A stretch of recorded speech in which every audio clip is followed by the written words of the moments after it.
ઈશ્વર, માન, મહિમા અને ગૌરવ અમે તમને જ આપીએ છીએ, કારણ કે અમે તમારા હાથની બનાવેલી કૃતિ છે અને તમે અમને જન્મથી અત્યાર સુધી સાચવ્યા, સંભાળ્યા, બચાવ્યા. દરેક રીતે પ્રભુ તમે અમારું રક્ષણ કર્યું. આજના દિવસની ભેટ આપી. આજે આખો દિવસ સંભાળ્યા ને અત્યારે રાત્રિની પળોમાં પ્રભુ જે ધર્મ જાગૃતિની મિટિંગ છે તેમાં પ્રભુ સર્વ લોકો એકત્રિત થયા છે, ત્યારે તમારો પુષ્કળ આભાર માનીએ છીએ. આજના વચનને, આજના જે કંઈ પ્રભુ અમે ગીતો, સ્તોત્રો, મનન કરીએ, તમારી આરાધના કરીએ, દરેક બાબત પ્રભુ તમારા નામમાં આશીર્વાદિત થાય તેવું તમે થવા દેજો. જેઓ આવી રહ્યા છે તેઓને પ્રભુ તમે સહી સલામત લાવો. જેઓ આવ્યા છે તેમની માટે પણ આભાર માનીએ છીએ. દરેકની રક્ષા કરજો. દરેકને પ્રભુ તમારા સામર્થ્યથી ભરી દેજો. આજના વચનને પણ પ્રભુ તમે આશીર્વાદિત કરજો. અમારે માગવાનું ઘણું હોય છે, માગ્યા અગાઉ સઘળું તમે જાણો છો, ત્યારે ટૂંકી અને નમ્ર વિનંતી પ્રભુ ઈસુના નામમાં માગીએ છીએ. સાંભળો અને સ્વીકાર કરો. આમીન. બાઇબલ વચનમાં દોડશે માર્કથી 5, 1 થી 8 કલમ.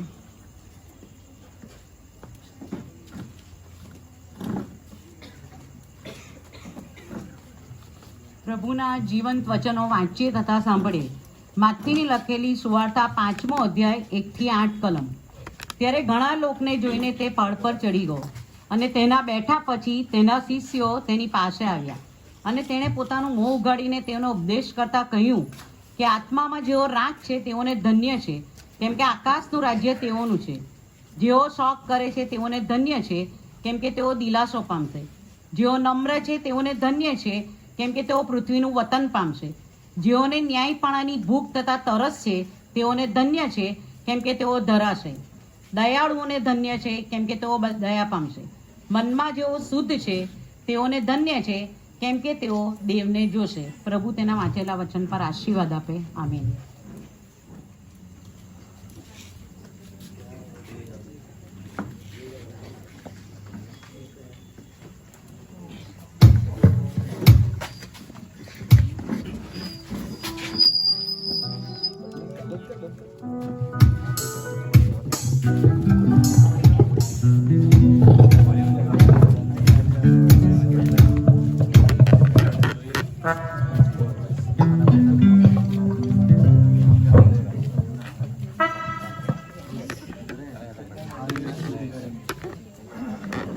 આવો આપણે આપણા સ્થાનો પર ઊભા થઈએ અને તાળીઓ સહિત પ્રભુ ઈસુ ખ્રિસ્તની સ્તુતિ આરાધના કરીએ. પહેલા ગીતનું નામ છે હાલેલુયા સ્તુતિ કરીએ.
પાપી છે, અમે જ્યારથી આ જગતમાં આવ્યા છે ત્યારના અમે પાપી ઠરાઈએ છીએ.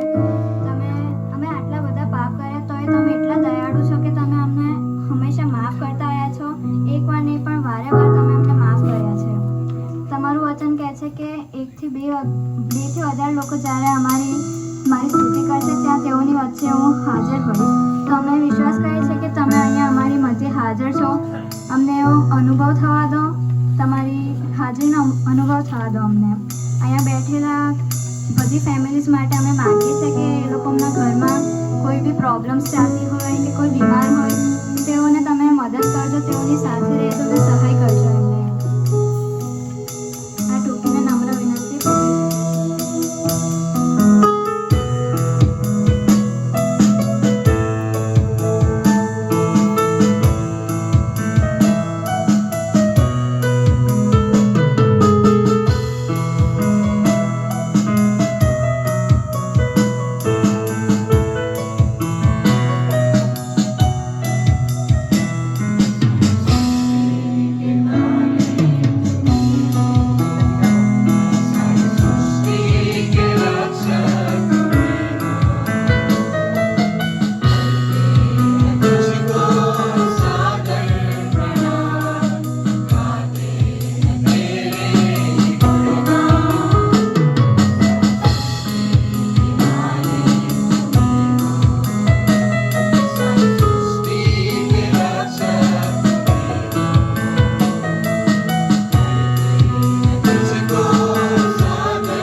યાદ કરીએ છીએ કે અમારે અમારા જીવનો તમને સોંપવાના છે અને અમારે તમારી રાહ પર ચાલવાનું છે. પ્રભુ, તમે જેમ ઈચ્છો છો તેમ અમને ચલાવો. પ્રભુ, તમે જેમ ઈચ્છો છો તેમ અમને વર્તાવો. અમારા જિંદગીમાં તમે હક લો અને બધા જ જે બી કાર્ય અમે કરીએ તેમાં તમારો આશીર્વાદ આવવા દો. આગળની મીટિંગ તમારા હાથમાં સોંપીએ છીએ. પ્રભુ, જે કંઈ વચન છે તે તમારા દ્વારા આવે અને અમારા હૃદયોમાં બેસે અને અમારા જીવનોમાં ઉતરે તેવું તમે થવા દેજો. ટૂંકીને નમ્ર વિનંતી સાંભળો ને સ્વીકાર કરો બાપ. સંદેશોમાં દોરશે.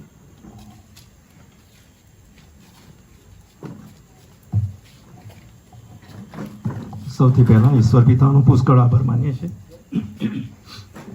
આજે છઠ્ઠી મિટિંગ, લેન્ટની છઠ્ઠી મિટિંગમાં આપણે મળ્યા છે. એડન સ્ટ્રીટ વિસ્તાર, તમે બધા જે એડન સ્ટ્રીટ વિસ્તારના રહીશો, પરિવારો, તમે અહીં હાજર છો. તમને બધાને જોઈને બહુ આનંદ થાય છે. અને તમે બધા જ્યારે આ મિટિંગમાં આવ્યા છો ત્યારે તમારો બધાનો પાળક તરીકે આભાર માનું છું, આવકાર કરું છું. ખાસ તો આપણા કારભારી બેન કોકિલાબેનનો આપણે પુષ્કળ આભાર માનીએ છીએ અને તેઓનો પણ આપણે આવકાર કરીએ છીએ. અને તેમની બહુ મોટી અદ્ભુત સેવાઓ, કમળાબેન તેમની બહુ મોટી અદ્ભુત સેવાઓએ પ્રભુ આશીર્વાદિત કરી છે. આપણા પરિવારોમાં તેઓ નિયમિત આવે છે અને તેઓ મુલાકાતો લે છે, પ્રાર્થનાઓ કરે છે, દાનો એકઠા કરે છે. અને અત્યારે પણ તમે બધા જેઓ આવ્યા છો એ મિટિંગમાં તેમની એ તમારી હાજરી એ બતાવી આપે છે કે તેઓ જે સેવાઓ કરે છે તે બહુ અજાયબ સેવાઓ છે. અને એટલા માટે તમે બધા આ મિટિંગમાં મોટી સંખ્યામાં આવ્યા છો. અને તેથી કમળાબેનનો આપણે પુષ્કળ આભાર માનીએ છીએ. અને આપણે જોરદાર તાળીઓ પાડીએ અને તેમને પેન આપીને સન્માન કરીશું. અને પ્રભુના સેવિકાને હું વિનંતી કરીશ તેઓ ઊભા થશો અને વિજયાબેનને વિનંતી કરીશ તેઓ પેન આપશે અને તેમનું આવકાર કરશે, સ્વાગત કરશે.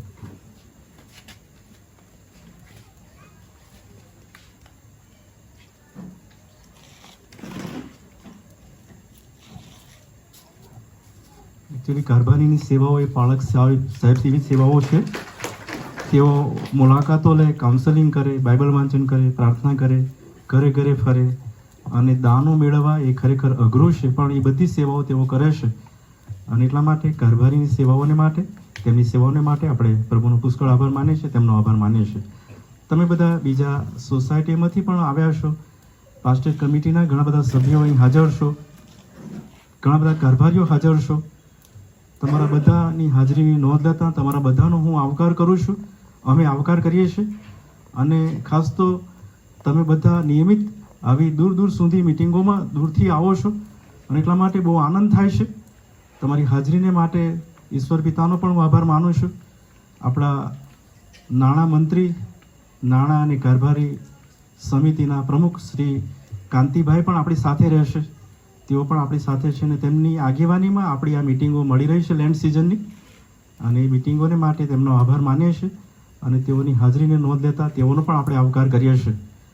તમે બધા જેઓ આવ્યા છો અને ખાસ તો એમવાયએફનો પુષ્કળ આભાર માનીએ છીએ કે એમવાયએફના જુવાન દીકરા દીકરીઓ તેઓ વહેલા આવે છે અને બધી વ્યવસ્થા તેઓ ગોઠવે છે અને ઇન્સ્ટ્રુમેન્ટની બધી વ્યવસ્થા લાવીને એડજસ્ટ કરવી અને બધી બાબતો તેઓ કરે છે અને સુંદર સ્તુતિ આરાધનામાં આપણને દોરે છે. અને છેલ્લી 6 મિટિંગથી હું જોતો આવ્યો છું કે તેઓ નિયમિત વહેલા આવે છે અને આ સુંદર વ્યવસ્થા તેઓ તેમના દ્વારા થાય છે. અને ગજબની સ્તુતિ આરાધનાને માટે એલેક્સ અને તેમની આખી ટીમનો અત્યારે પાળક તરીકે હું આભાર માનું છું અને આવકાર કરું છું. અને અત્યારે આપણે પ્રભુના વચનો તરફ જવા માંગીએ છીએ. પ્રભુનું વચન જે આપણે વાંચ્યું માર્થીની સુવાર્તા, તેનો 5મો અધ્યાય અને તેની 1 થી 8 કલમો વાંચી અને 5મા અધ્યાયમાં અને 6ઠ્ઠા અધ્યાયમાં અને 7મા અધ્યાયમાં પ્રભુ ઈસુનું પહાડ પરનું ભાષણ છે. અને આ વર્ષે લેન્ડ સિઝનની મિટિંગોમાં આપણા ચર્ચમાં પણ આપણે આ પહાડ પરના ભાષણ વિષયક મનનો કરવા એનો મુદ્રાલેખ પણ ત્યાં આપવામાં આવે 6ઠ્ઠા અધ્યાયમાં. અને એના અનુસંધાનમાં આપણે પ્રભુના વચનો જોઈ રહ્યા છીએ. ડિસ્ટ્રિક્ટમાં જે મિટિંગો થઈ રહી છે એ ડિસ્ટ્રિક્ટના અલગ અલગ પાસ્ટોરેટો મંડળીઓમાં અત્યારે સાંજની મિટિંગો ચાલે છે. એ મિટિંગોમાં પણ આ જ વિષયો રાખવામાં આવ્યા છે. આપણા ડીસુ સાહેબની આગેવાનીમાં એ મિટિંગો મળી રહી છે. આજે વસ્સોની બાજુમાં ગંગાપુર ગામમાં એ મિટિંગ થઈ રહી છે અને આપણા ડીસુ સાહેબ, રેવરન્ડ સાયમન બ્રેનાર્ડ સાહેબ, મુખ્ય પાળક સાહેબ અને શ્રીમતી જ્યોત્સનાબેન તેઓ બંને એ મિટિંગમાં ભાગ લેવાને માટે ગયા છે. અને તેઓ છેલ્લે મને મળ્યા ને બધાને શુભેચ્છા પાઠવશો, સલામી મારી પાઠવશો એવું જાણ કરી છે. તમને બધાને આપણા મુખ્ય પાળક સાહેબે સલામી પાઠવી છે, શુભેચ્છા સલામ તેમણે જણાવી છે, એ તમે જાણશો. અને આપણે જે શાસ્ત્ર ભાગમાં આગળ વધીએ છીએ તે આજે 8મું વચન અને જે ધન્ય વચનો આપણે જોઈએ છે તેમાં 6ઠ્ઠી ધન્ય વચન છે. અને એ ધન્ય વચન તો ત્યાં લખવામાં આવ્યું છે તે પ્રમાણે મનમાં જેઓ શુદ્ધ છે તેઓને ધન્ય છે, કેમ કે તેઓ દેવને જોશે. અને આ વિષય, આ સ્પેશિયલ વિષયો જે આપવામાં આવ્યા છે ને એ વિષય ઘણી બધી તૈયારી કરવા પ્રયત્ન કરીએ છીએ અમે, સમય મળે છે એ પ્રમાણે. અને ઘણા બધા કોમેન્ટ્રીના પુસ્તકો પણ અમે જોવા પ્રયત્ન કરીએ છીએ અને બધી બાબતો અને પ્રભુની પ્રાર્થના સાથે વચનની તૈયારી સાથે અત્યારે તમારી સમક્ષ હું આવ્યો છું ત્યારે હું સૌથી પહેલાં ઈશ્વર પિતાનો આભાર માનું છું કે આ વચનની મને સમજ આપી છે અને એ સમજ જે મને પડી છે તમારી આગળ અત્યારે વહેંચવા પ્રયત્ન કરી રહ્યો છું. બાઇબલ પ્રમાણે શુદ્ધતા અથવા શુદ્ધતાનો જે અર્થ થાય છે એ બાહ્ય શુદ્ધતા જ નહીં પણ આંતરિક પવિત્રતા, આંતરિક શુદ્ધતા, એટલે કે બાહ્ય શુદ્ધતાની સાથે આંતરિક શુદ્ધતા એ મહત્વનું છે. અને એટલા માટે બાઇબલમાં જ્યારે આ વચન આપણે વાંચીએ છીએ ને પ્રભુએ પહાડ પરના ભાષણમાં જ્યારે આ વચન જણાવ્યું છે ત્યારે એ સમુદાયના લોકોને એ પ્રભુ જણાવવા માંગતા હતા કે બહારથી શુદ્ધતા ખરી જ, પણ આંતરિક જીવનની જે શુદ્ધતા છે એ પ્રથમ છે, એ સાચી છે અને એ શુદ્ધતા એ જરૂરી છે. અને એટલા માટે એમ કહી શકાય કે આપણા જીવનમાં બેવફાઈ, જાણે કે નિષ્કપટતા અને પાપથી મુક્ત જીવન આપણે જીવીએ ત્યારે આપણે આંતરિક રીતે વધારે પવિત્ર જીવન જીવી શકીએ છીએ. જે લોકો બેવફાઈ છે, સ્વાર્થી છે અને કપટી છે, એવી બધી પરિસ્થિતિઓ જે છે એ બધી જ પ્રકારની પરિસ્થિતિઓમાં જ્યારે ઈશ્વર સાથેના સંબંધમાં જ્યારે જોડાવા પ્રયત્ન કરે ત્યારે એ બાબતોમાંથી બહાર નીકળવું પડે.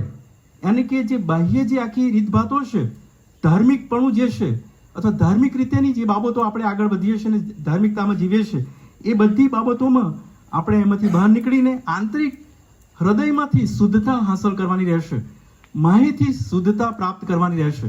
અને માહિતી જ્યારે શુદ્ધતા પ્રાપ્ત કરીએ છીએ ત્યારે આપણે સાચા મનના શુદ્ધ લોકો ગણાઈએ છીએ અને આત્માથી શુદ્ધ થઈએ છીએ. અને એ પ્રભુનું વચન આપણને જણાવે છે તે પ્રમાણે મનમાં જેઓ શુદ્ધ છે તેઓ લોકો આશીર્વાદિત છે, તેઓ પરમ સુખી છે, તેઓ ઈશ્વરના રાજ્યના હકદાર છે. ત્યાં લખ્યું છે તે પ્રમાણે તેઓ દેવને જોશે એટલે પ્રભુને નિહાળશે. એ બહુ મહત્વની બાબત છે. જેઓ શુદ્ધ છે તેઓ પ્રભુને જુએ છે. હિબ્રુ ભાષાનો જે શબ્દ છે તાહોર, જેનો મિનિંગ થાય છે નિષ્કલંક, પવિત્ર, શુદ્ધ અને આધ્યાત્મિક રીતે અને શારીરિક રીતે એ બધી જ પ્રકારે એ શુદ્ધતા હાંસલ કરનાર વ્યક્તિ. અને ગ્રીક ભાષાનો જે શબ્દ છે કથારોસ, એ શબ્દનો અર્થ પણ એ જ થાય છે નિષ્કલંક, નિર્દોષ, પવિત્ર હૃદય, આત્માથી શુદ્ધ થવું. અને બધા જ મિનિંગ થાય છે. જે માણસ આત્મિક રીતે શુદ્ધ થાય છે, માહિતી શુદ્ધ થાય છે, એ વ્યક્તિ ઈશ્વરને પસંદ છે અને એ વ્યક્તિ ઈશ્વરના આશીર્વાદિત લોકો છે. એવા વ્યક્તિઓને પ્રભુ ધન્ય કહેશે. એવા લોકો દેવને નિહાળે છે, દેવને અનુભવે છે, દેવની સાથે જીવન જીવે છે અને એવા લોકો આશીર્વાદિત થાય છે. અને હું તમને કહીશ કે પ્રભુ ઈસુએ જે બાબતો આપણને શીખવી એ સાચી સમૃદ્ધિ અને સાચી ભૌતિક વાનામાં પણ આત્મિક જે પરિસ્થિતિ છે અને એ જે આત્મિક પરિસ્થિતિમાં જે પવિત્રતા છે અને એ જે બાબતો પ્રભુ આપણને જણાવવા માંગે છે. આ જગતના ભૌતિક વાના પુષ્કળ છે, આધ્યાત્મિકતાઓ પુષ્કળ છે. આપણા રોજિંદા જીવનમાં આપણે જે નિહાળીએ છીએ ત્યારે આપણે નિયમિત ચર્ચમાં જઈએ, બાઇબલ વાંચન કરીએ, પ્રાર્થનાઓ કરીએ.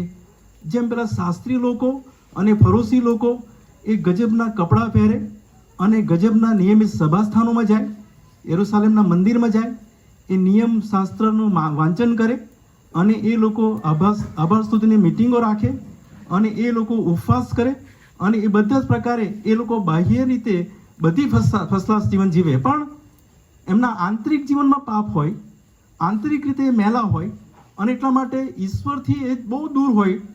ઈશ્વર બહારથી લેખાય કે આ પ્રભુની નજીકના લોકો છે, પણ ઈશ્વરની નજરમાં એ પુષ્કળ દૂર જીવન જીવતા, પાપમાં જીવન જીવતા એવા એ લોકો, એવા એ આગેવાનો, એવા એ ધાર્મિક લોકો અને એવા પ્રકારના લોકોને પ્રભુ ઈસુએ વખોડી કાઢ્યા છે. માર્થીની સુવાર્તાના 23મા અધ્યાયમાં બહુ મોટી ઉપમાઓ ત્યાં આપવામાં આવી છે. અને થાળી વાટકો તમે બહારથી સાફ કરનાર આવો અને ત્યાં આગળ તો લખ્યું છે સર્પોના વંશ અને જે કબરો બહારથી વ્હાઇટનેસ કરવામાં આવે, ધોળેલી કબરો, એવા ઉપમાઓ આપી છે. એ શાસ્ત્રી વર્ગના લોકો, એ ફરોશી વર્ગના લોકો, એ ધાર્મિક આગેવાનોને એ પ્રકારની ઉપમા આપી. કારણ કે માહિતી એ લોકો અશુદ્ધ હતા, માહિતી એ લોકો પાપમાં હતા, માહિતી એ લોકો નબળા હતા અને એટલા માટે પ્રભુ ઈસુએ તેઓને જાહેરમાં ખુલ્લામાં તેમને ખુલ્લા પાડ્યા, કારણ કે એ લોકો આંતરિક રીતે પાપમાં હતા. અને એ જે પ્રકારના પાપના કારણે પ્રભુ ઈસુએ કોઈ પણ પ્રકારની જાણે કે કોઈનું માન રાખ્યા વગર ખુલ્લેઆમ પ્રભુ ઈસુએ ત્યાં એ લોકોને ખુલ્લા પાડ્યા. હું તમને કહીશ કે જે આંતરિક શુદ્ધતા છે એ આંતરિક શુદ્ધતા ઈશ્વરને માટે મહત્વની બની જાય છે. યાની કે આપણી ભાવનાઓ, આપણી ઈચ્છાઓ અને આપણા હેતુઓ જો એ આત્માને માટે પ્રતીક બને તો ઈશ્વરને માટે એ આશીર્વાદનું કારણ હોય. પ્રભુ આપણને આશીર્વાદિત કરે અને આપણા જીવનો વધારે શુદ્ધ અને પવિત્ર બને છે. 1 શમુએલ તેનો 16મો અધ્યાય તે 7મી કલમમાં ત્યાં પ્રભુનું વચન આ પ્રમાણે કહેશે કે માણસના બાહ્ય દેખાવથી પ્રભુ માણસને બાહ્ય દેખાવથી જોતા નથી. પ્રભુ માણસને માહેથી જોવે છે, હૃદયમાંથી જોવે છે. અને પેલા જે દાઉદ રાજાના બીજા ભાઈઓ સમુએલ પ્રભુદકની આગળથી પસાર થયા, અલિયાબને, એ બધા પ્રકારના એ જુવાનો બહુ ખડતલ હતા, ઊંચા હતા, મજબૂત હતા, દેખાવડા હતા, ફસલાસ હતા, પણ છતાંય પ્રભુએ તેઓને નાપસંદ કર્યા. કારણ કે પ્રભુ જેને પસંદ કરવાના હતા એ પેલો નાનકડો દાઉદ જે ઘેટા બકરા ચરાવવા માટે રાનમાં હતો એને બોલાવવામાં આવ્યો અને એને અભિષેક કરવામાં આવ્યો. કારણ કે પ્રભુ માણસને જ્યારે નિહાળે છે ત્યારે એ માણસના હૃદયને નિહાળે છે, બહારના દેખાવને જોતો નથી. સમુએલ પ્રબોધક એવા મોટા મોટા લાંબા પહોળા એવા ફસલાસ એ જુવાનોને જોઈને એવું વિચારતા હતા કે આ રાજા તરીકે ઇઝરાયલમાં અભિષિક્ત થશે, પણ પ્રભુએ તેઓને નકાર્યા.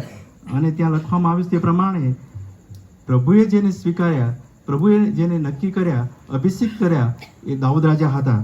અને એ પ્રભુ જોવે છે, જાણે છે. અને માર્થીની સુવાર્તા તેનો 23મો અધ્યાય તેની 25 થી 28 કલમ તમે વાંચો તો ત્યાં ફરોશી લોકો બહારથી ગજબના દેખાતા હતા અને સમાજમાં એમનું બહુ માન હતું અને બધી રીતે એ લોકો ધાર્મિક ગણાતા હતા અને મંદિરોના કામોથી માંડીને બધામાં એ લોકોની આગેવાની હતી. અને એ લોકોની આગેવાની પાછળ ઇઝરાયલી લોકો દોરાતા હતા, યહૂદી લોકો એમની પાછળ રહેતા હતા અને એ લોકો જે આગેવાની આપે એ પ્રમાણે એ આગેવાનીમાં એ લોકો આવતા હતા. અને એવા પ્રકારના એ લોકો પણ ત્યાં પ્રભુ ઈસુએ તેઓને બહાર ખુલ્લા પાડ્યા અને કીધું કે તમે માહેથી સાફ થાઓ, બહારથી નહીં, તમે માહેથી શુદ્ધ થાઓ. અને એટલા માટે અહીં જે માર્થીની સુવાર્તાના 5મા અધ્યાયની 8મી કલમમાં પ્રભુનું વચન કહેશે કે મનમાં જેઓ શુદ્ધ છે તેઓને ધન્ય છે, કેમ કે તેઓ દેવને જોશે. બીજી એક બાબત તમારી આગળ કહીશ તે તો એ છે કે શુદ્ધ હૃદય કેવી રીતે પ્રાપ્ત કરી શકાય. તો શુદ્ધ હૃદય આપણે મેળવવું છે, શુદ્ધ જીવન જીવવું છે, પવિત્રતા આપણે હાંસલ કરવી છે, તો એના માટે સૌથી મહત્વની બાબત એ આપણે પસ્તાવો કરવાની જરૂર છે. અને જો આપણે પસ્તાવો કરીએ છીએ તો પ્રભુ આપણા આંતરિક જીવનને બદલે છે, આંતરિક જીવનનું રૂપાંતર કરે છે, આંતરિક જીવનમાં નવીનીકરણ આવે છે. તમે જો સંત પાઉલ પ્રેરિતની થિયોલોજીનો અભ્યાસ કરો તો સંત પાઉલ પ્રેરિત જે થિયોલોજીનો ઉપયોગ કરે છે એ સૌથી પહેલાં એ નવીનીકરણ, પવિત્રીકરણ, શુદ્ધિકરણ, ખાતરીકરણ, દ્રઢીકરણ અને એ આખી જે પ્રોસેસ છે 7 એમાંથી માણસ પસાર થાય અને રોજે રોજ પસાર થાય અને એ પ્રક્રિયામાંથી પ્રભુની સાથેની સંગતમાં એ વધારે ને વધારે આગળ વધે. ત્યારે સંત પાઉલ એ પ્રમાણે બોલ્યા કે હું સંપૂર્ણતાની પાયરીએ સુધી પહોંચું અને એ પ્રમાણે હું આગળ વધું એ મારા માટે જરૂરનું છે. અને એટલા માટે એ મંડળીના લોકોને પણ એ જ પ્રકારે જણાવવા પ્રયત્ન કરે છે કે આપણે એ જ પ્રોસેસમાંથી બહાર આવીએ અને એ પ્રોસેસમાંથી આપણે આગળ વધીએ અને પવિત્રીકરણ પામીએ, શુદ્ધિકરણ પામીએ, રોજે રોજ નવીનીકરણ પ્રાપ્ત કરીએ અને ઈશ્વરની સંગતના વધારે ને વધારે ખાતરી અને દ્રઢીકરણમાંથી પસાર થઈને પ્રભુએ જે આપણને પ્રાયશ્ચિતકરણ આપ્યું છે તે બાબતો આપણા જીવનના રોજિંદા જીવનમાં બને. અને એ પ્રભુ આપણને આ કલમ દ્વારા જણાવવા પ્રયત્ન કરે છે. સંત પાઉલની થિયોલોજીમાં એ બાબત છે, મનમાં જેઓ શુદ્ધ છે તેઓ દેવને જોશે, તેઓને ધન્ય છે. અને હું તમને કહીશ કે એ બહુ જરૂરનું છે. ગીતશાસ્ત્રનું પુસ્તક તેનો 51મો અધ્યાય તેની 10મી કલમમાં દાઉદ રાજા જે પાપ કર્યું હતું અને પાપનો જે પસ્તાવો કરતા હતા અને પસ્તાવોમાં દાઉદ રાજા એ પ્રમાણે બોલતા હતા કે હે પ્રભુ મારામાં શુદ્ધ હૃદય ઉત્પન્ન કર.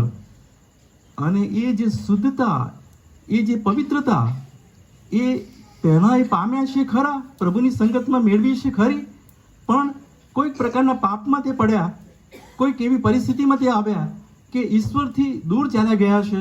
અને હવે જ્યારે એમને સમજ પડી છે, પેલા નાથાન પ્રબોધકે એમને સમજ આપી, અને હવે જ્યારે એ સમજ્યા ત્યારે પ્રભુની સમક્ષ એ બેઠા, પસ્તાવો કરવા લાગ્યા, એ રડવા લાગ્યા અને પ્રભુને પ્રાર્થના કરવા લાગ્યા કે હે પ્રભુ, મારામાં શુદ્ધ હૃદય ઉત્પન્ન કર અને મને નવો ને દ્રઢ કર.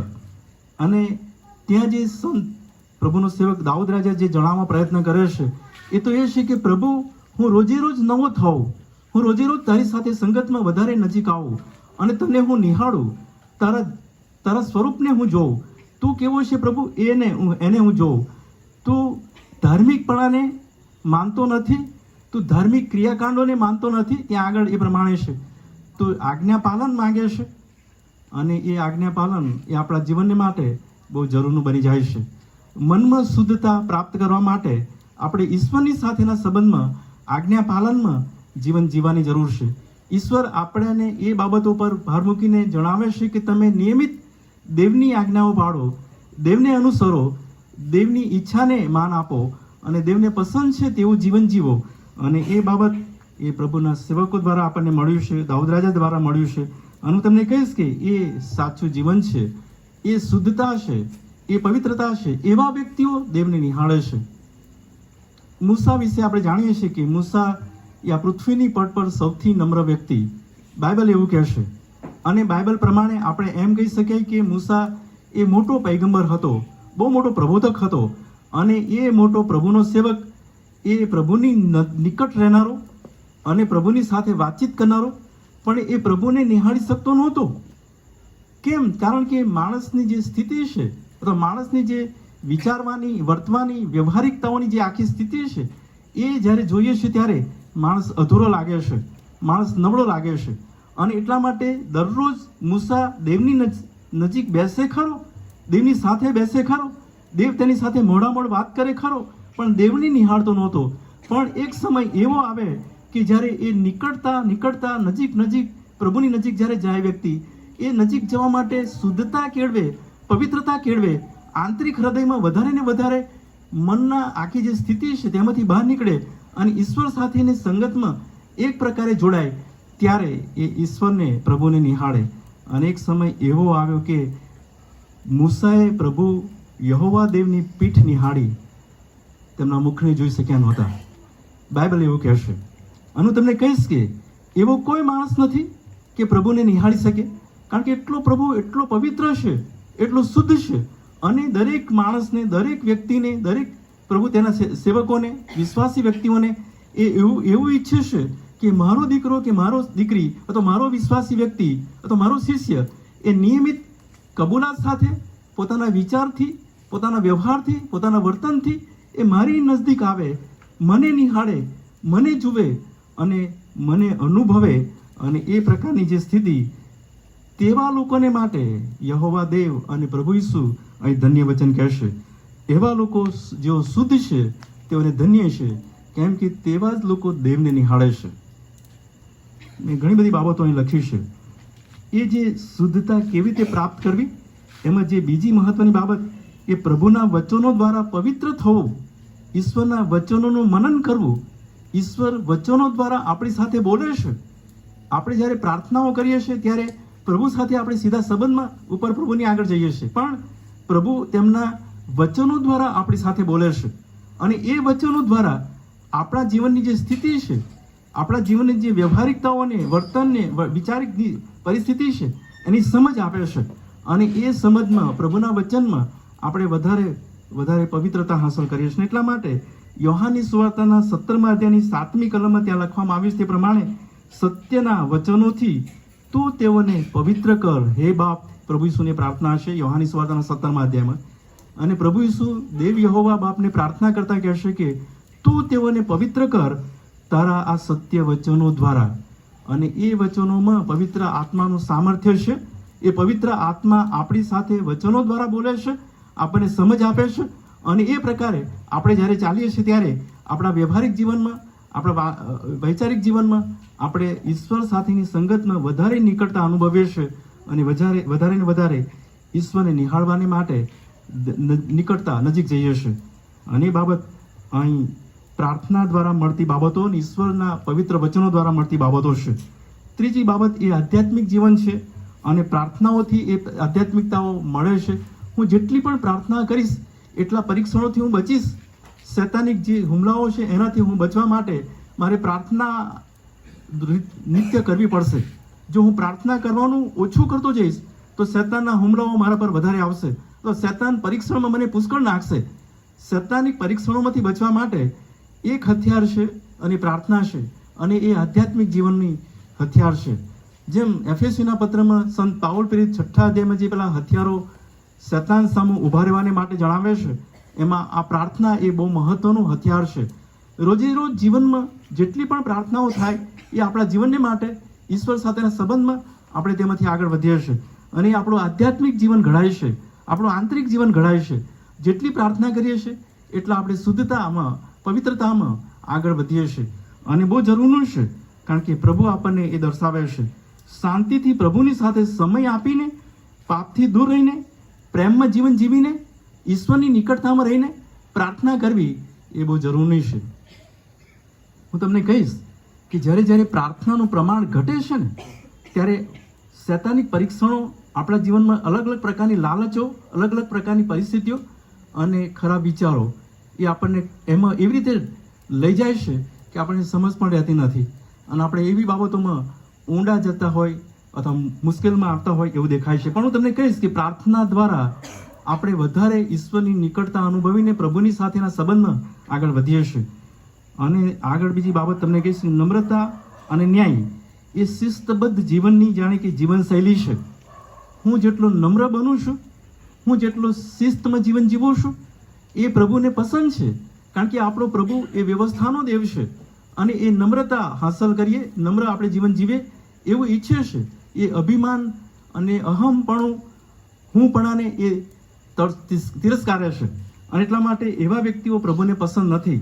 બાઇબલમાં એવા ઘણા બધા વ્યક્તિઓ છે કે જેઓ નમ્ર જીવન જીવ્યા, શુદ્ધ જીવન જીવ્યા, પવિત્ર જીવન જીવ્યા અને એના કારણે પ્રભુએ તેમને ગજબના આશીર્વાદો આપ્યા.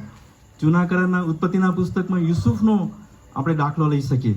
અને યુસુફ એ તેના ભાઈઓથી મિસરમાં ગુલામગીરીમાં હતો અને આપણે જાણીએ છીએ કે ત્યાં પોટીફારના ઘરમાં જે પ્રકારના પરીક્ષણમાંથી પસાર થયો અને ત્યાં પ્રભુની સાથેની નિકટતામાં અથવા ઈશ્વર સાથેની સંગતમાં અથવા એના જીવનની પ્રાર્થનાના કારણે અથવા એના જીવનમાં જે પવિત્રતા અને શુદ્ધતા અને શિસ્તમય જીવનના કારણે એ પરીક્ષણમાંથી એ બહાર નીકળ્યો. દાનિયેલના માટે પણ આપણે એવું જ કહી શકીએ કે દાનિયેલને માટે તો ત્યાં સિંહોના બિલ તૈયાર કરવામાં આવેલું હતું. રાજાનો એક કાયદો હતો અને કાયદા પ્રમાણે જે કોઈ રાજાને 30 દિવસમાં ભજે નહીં અને તેને નમે નહીં એવા લોકોને બધાને પકડીને એ સિંહોના બિલમાં નાખવાના હતા.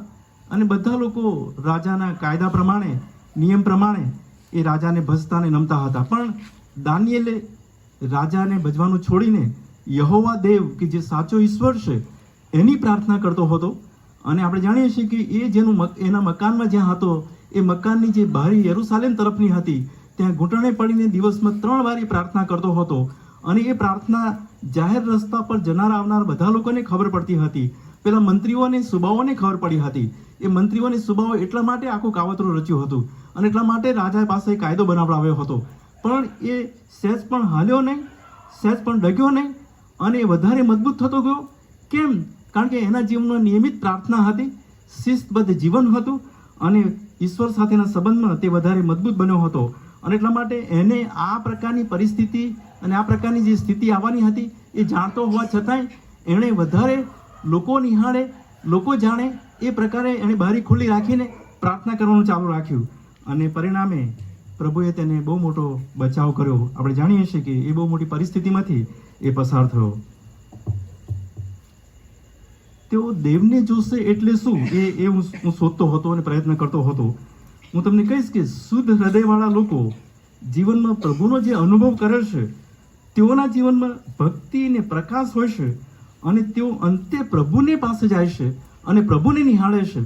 અને આ જગતમાં જ્યારે આ પૃથ્વી પર આપણે છીએ ત્યારે પ્રભુનો અનુભવ પામે છે અને એ પ્રકારના જે અનુભવો એ પામે છે એમને એવું લાગે કે પ્રભુ અહીં હાજર છે, પ્રભુ મારા જીવનમાં હાજર છે પ્રભુ મારા કુટુંબમાં હાજર છે, પ્રભુ મારા કામોમાં મદદ કરે છે, પ્રભુ મને ચમત્કારિક રીતે મદદ કરી રહ્યા છે, પ્રભુ મને કશી તકલીફ પડવા દેતા નથી, નાણાકીય તકલીફ પડવા દેતા નથી, સામાજિકતામાં પ્રભુ મદદ કરે છે.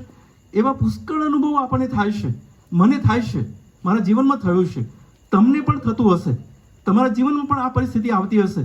એ દેખાડી આપે છે કે તમે જેટલા નજીક પ્રભુની નજીક જાઓ છો, જેટલી પ્રાર્થનાઓ કરો છો, જેટલા ઈશ્વર સાથેના સંબંધમાં જ્યારે નજીક જાઓ છો, ત્યારે પ્રભુની હાજરીનો અનુભવ પામવો એ જરૂરનું છે. હા, પ્રભુને આપણે નિહાળી શકતા નથી, કારણ કે પૃથ્વી પર છીએ, માણસ જીવનમાં છીએ, માનવી જીવનમાં છીએ. માનવી જીવનની આખી સ્થિતિ જુદી છે.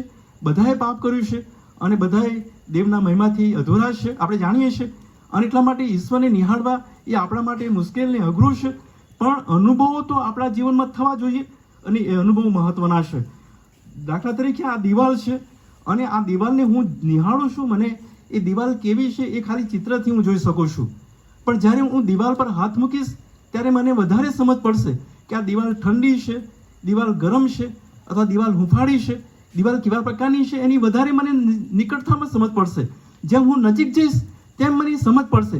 દૂરથી મને ખબર પડે છે કે દિવાલ વ્હાઈટ છે, એની આ પ્રમાણે મજબૂત દેખાય છે, પણ એની નજીક જ્યારે જવાથી આપણને સમજ પડે છે.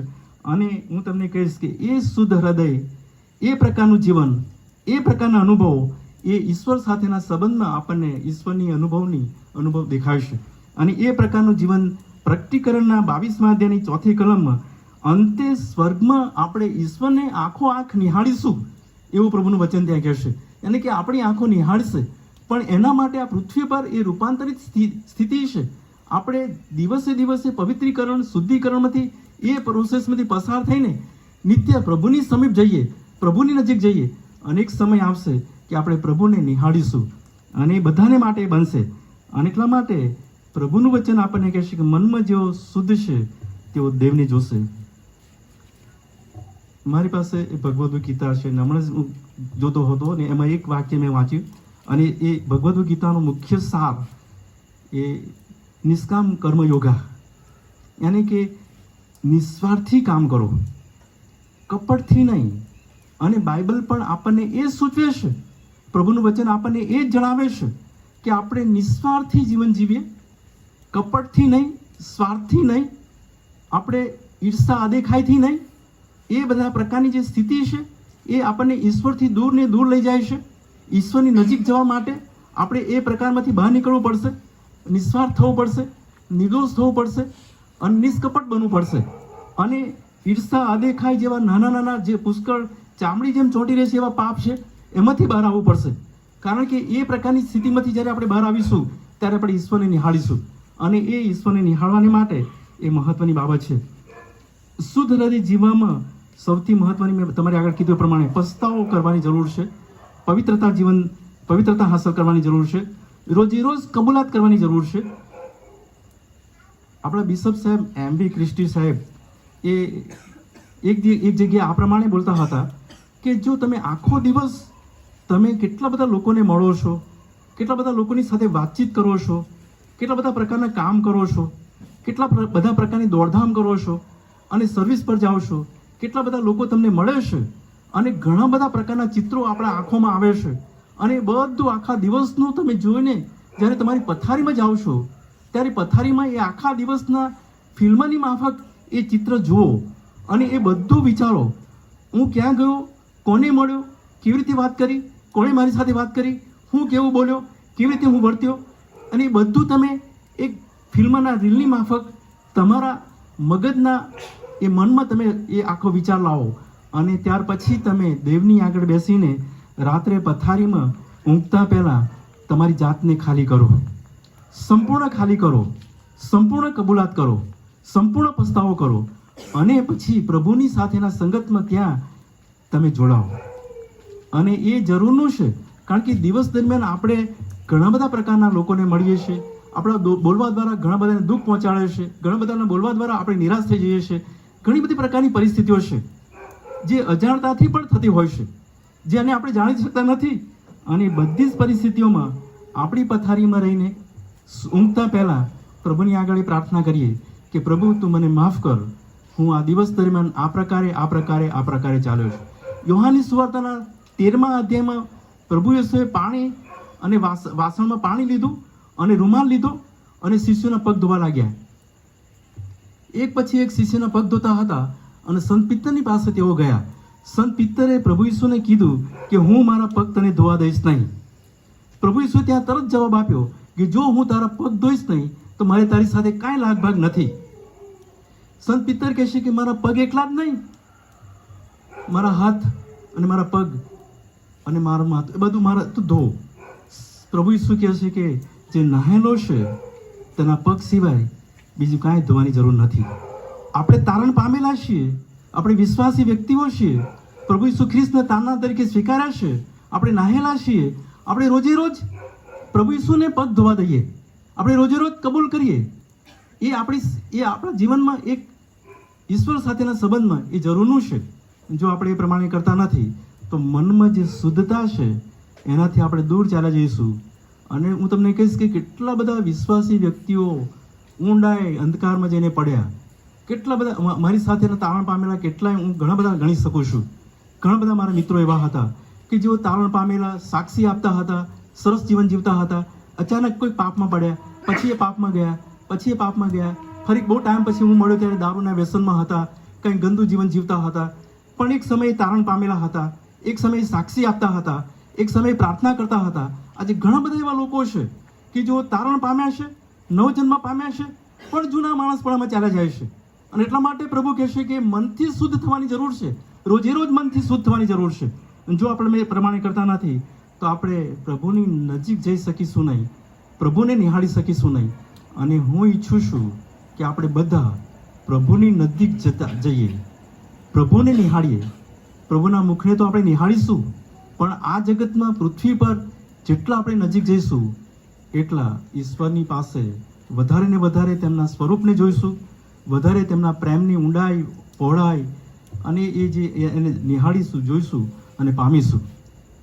અને જો આપણે એ પ્રમાણે કરીએ છીએ તો અહીં પ્રભુનું વચન કહેશે તે પ્રમાણે આપણે આશીર્વાદિત થઈએ છીએ.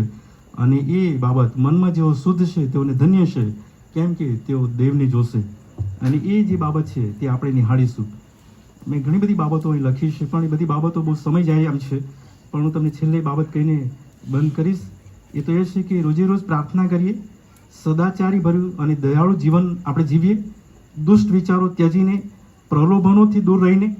કરંથીના પહેલા પત્રમાં 15મા અધ્યાયની 33મી કલમમાં જણાવ્યું છે તે પ્રમાણે દુષ્ટ વિચારોને ત્યજીએ અને જે શૈતાનિક પ્રલોભનો છે, લાલચ છે, તેનાથી દૂર રહીએ.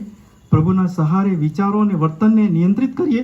ફિલિપીના પત્રના 4 અધ્યાયની 8મી કલમમાં નિષ્કપટ અને નિષ્કલંક સેવાઓ કરીએ અને નમ્ર બનીએ અને આત્મસંતોષી ના બનીએ, પણ વધારે ને વધારે ઈશ્વરની નજીક જવાને માટે સતત પ્રયત્ન કરીએ.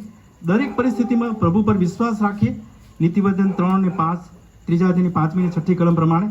અને સત્યતાથી, શાંતિપૂર્ણ હૃદયથી જીવન જીવીએ. અને જે પ્રમાણે જીવીએ છીએ તો પ્રભુ આપણને આશીર્વાદિત કરે છે. પાણી જેવું હૃદય ક્યારેય દાગ લાગતું નથી. સત્ય અને શુદ્ધ હૃદય ચાલનાર કદી હારતા નથી. અને જેવું હૃદય પવિત્ર બને છે એવા આપણે પ્રભુને પ્રિય બનીએ છીએ. મેં 1-2 વાર્તાઓ પણ જોઈ હતી, પણ એ બધું તમારે આગળ કહીશ નહીં. પણ ભજન સંગ્રહમાં 357 નંબરના ગીતમાં મનમાં શુદ્ધ તે દેવને જોનારા તેમને ધન એમ કેમ ના કહેવાય, સર્વશક્તિમાન ઈસુ દે છે પવિત્રાય. હું તમને કહીશ કે આપણે આ જગતમાં દેવના લોકો છીએ, પવિત્ર જીવન જીવવાનું છે. શુદ્ધતા એ આપણા જીવનનું હથિયાર બને અને એ દ્વારા આપણે ઈશ્વરની નજીક જઈએ. મેથોડિસ્ટ મંડળીના જ્હોન વેસ્લી, આપણા જે સ્થાપક, તેઓએ જે આખી ડિસિપ્લિન ને જે બધી બાબતો કરી એમાં સૌથી મહત્વની બાબત પવિત્રતા પર ભાર મૂક્યો. આ બાઇબલ પણ પવિત્રતા પર ભાર મૂક્યો છે. આપણો પ્રભુ પવિત્ર છે અને આપણે બધા પવિત્ર બનીએ. મનમાં જેઓ શુદ્ધ છે તેઓને ધન્ય છે, કેમ કે તેઓ દેવને જોશે. અને આ વચનો વધારે ને વધારે સમજવાને માટે આપણ બધાને પ્રભુ વધારે ને વધારે આશીર્વાદ આપે. આમેન.